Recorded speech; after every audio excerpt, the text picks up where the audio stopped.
ఏ రోజైతే త్వరగా లేవాలనుకుంటామో అదేంటో ఆ రోజు మాత్రం అస్సలు లేవలేము. నైట్ అనుకున్నాను ఎర్లీ మార్నింగ్ లేవాలి, పనంతా ఫాస్ట్‌గా కంప్లీట్ చేసుకొని, ఏ హడావుడి లేకుండా క్లాస్‌కి వెళ్ళాలి అనుకున్నాను. కానీ అస్సలు అవ్వలేదనమాట. మెలకువైతే వచ్చింది. సర్లే కాసేపు పడుకొని లెగుద్దాంలే అన్నట్టుగా పడుకున్నాను. తీరా లేచేసరికి తెల్లగా తెల్లారిపోయింది. నాలాగా మీరు కూడా చేసే ఉంటారులెండి. ఇక ఫాస్ట్‌గా లేచి పనంతా చేసుకున్నాను. దానికి తోడు ఈరోజు టిఫిన్‌కి గారెలు వేద్దామని నైటే పప్పు కూడా నానబెట్టాను.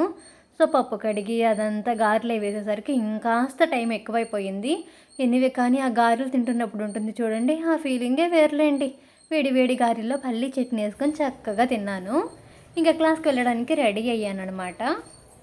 రెడీ అయినప్పుడు అప్పుడప్పుడు ఇలా మనం కొంచెం కెమెరా ముందు ఫోజులు కొడుతూ ఉంటాం. అవైతే మీరు పట్టించుకోమాకండి.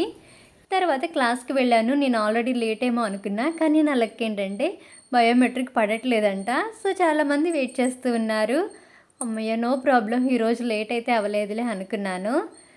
తర్వాత ఇక క్లాస్ అటెండ్ అయ్యి ఈవినింగ్ వచ్చేసాను. సో, ఈ వీడియోలో నేను కుట్టిన కొన్ని కళాఖండాలు చూపిస్తాను. దయచేసి నవ్వుకోకండి. నేను బిగినర్‌నే కదా!